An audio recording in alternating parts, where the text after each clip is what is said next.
Number 1. I grew up in the country. The closest house was 500 meters away, and the main road was 1 kilometer away. There also was a military base about 500 meters from our house, and for this reason we weren't allowed to add a second story to the house, grow big trees, etc., and we received a small amount of money in exchange for the inconvenience.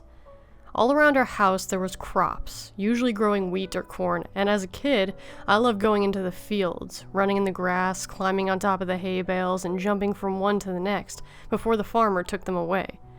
I also loved exploring, going on an adventure, although I'm a girl, which wasn't very girly of me, and preferred climbing on trees and staying outside than playing with dolls.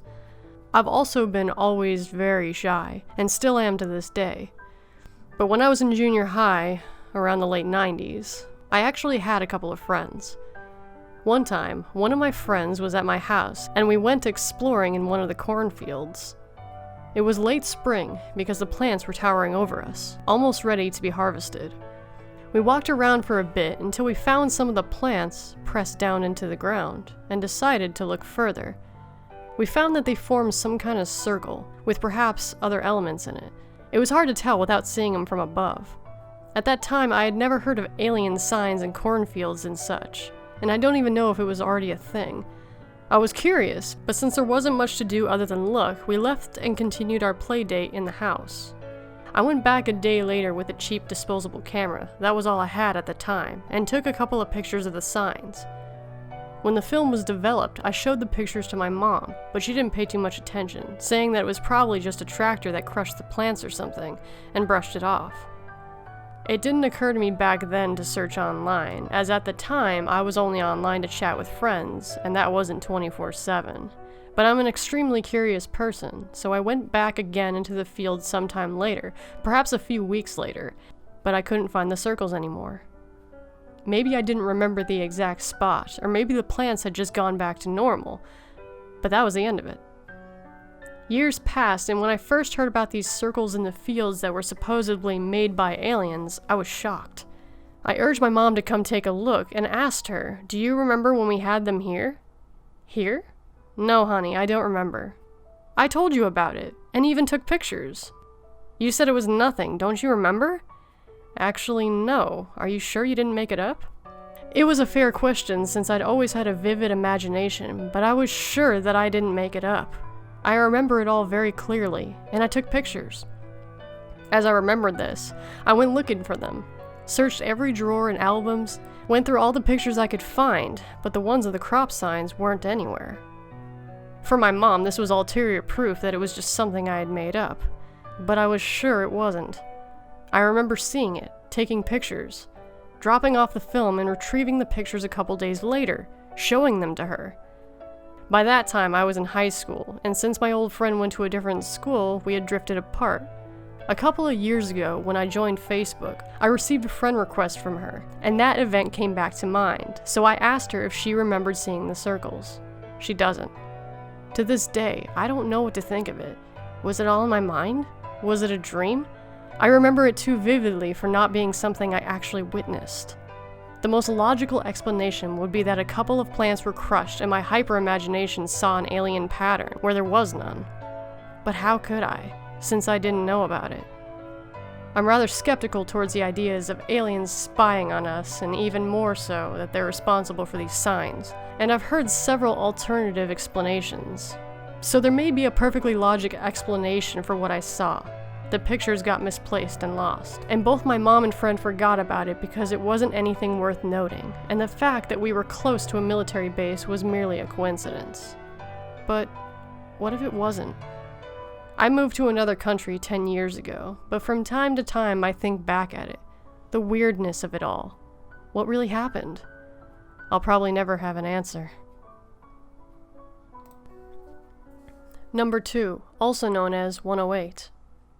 When I was a little girl, I was having trouble sleeping. My mom and dad would take me out for a drive around our small town. When I say small, I mean that it was so insignificant then that not even ubiquitous corporations like McDonald's or Walmart even saw any value in setting up shop there. It took less than 10 minutes to drive from the east side of town where we lived to the west side where the old Methodist church and the new post office were, The landmarks before the long stretch of empty road and farmland lay between us and the next dead-end town. On those drives, we always listened to the same radio station. It was a soft rock station that broadcasted from the college town about 20 miles north of us. My dad's old Chevy Impala didn't have a digital radio, so I don't know the exact frequency, but that my parents called it 108. I was too young then to remember much besides the genre of music it played. The only song that stuck with me was The Glory of Love by Peter Cetera, because for whatever reason, my little kid brain thought that Cetera was a hilarious name. So we'd head out after dark on the nights when I couldn't sleep, and usually by the time we got to the Methodist church, I had already passed out. Sometimes I'd last longer, though, and still be awake when my dad would take a left at the post office, and we'd head to the south side of town. These days, that part of town is developed, with a bunch of identical subdivision houses and even a park. Back then, though, it was barren, with just a few really run-down rock homes that looked like they were probably built in the 40s, and a lone business, a spooky old garage that my dad just called the transmission shop. What really got to me about this part of town, though, was the literal dead end where Dad would turn around if I hadn't gone to sleep yet. It looked like the city had started working on extending the road, but then abandoned the project and left all the heavy machinery behind.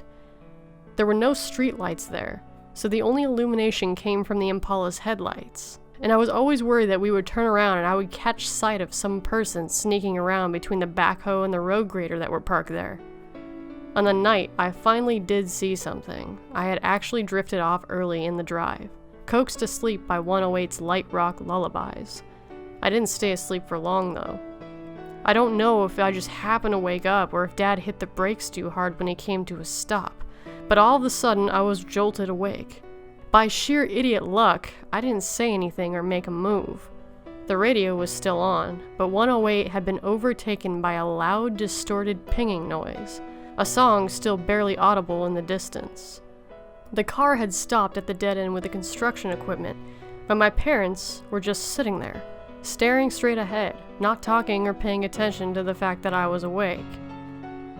I was only brave enough to raise up for a second and see what my mom and dad were looking at.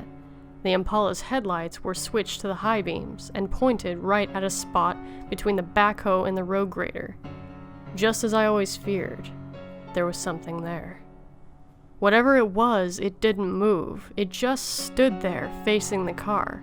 Just enough in the shadows of those large machines that I couldn't make out anything beyond recognizing that it was a basic human shape. It was holding something, a box maybe, with a single blue light that pointed towards us. I instantly laid back down in the back seat and closed my eyes as tight as I could. I knew something was wrong.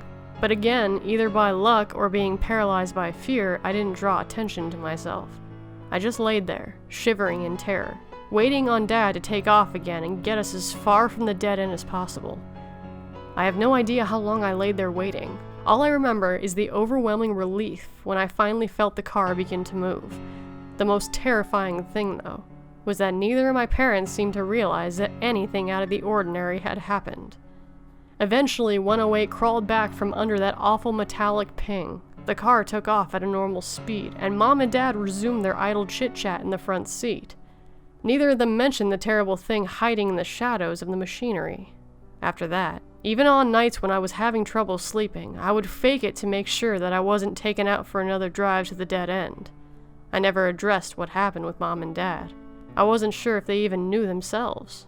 If they didn't, they would never believe my story. If they did, though, they would have never felt like it was something they needed to talk about. I don't know. I'm not sure I would want to know their reasons for that. A few years later, 108, which by the time I knew was 107.9 FM, changed formats to classic rock. I still can't stand to tune it in.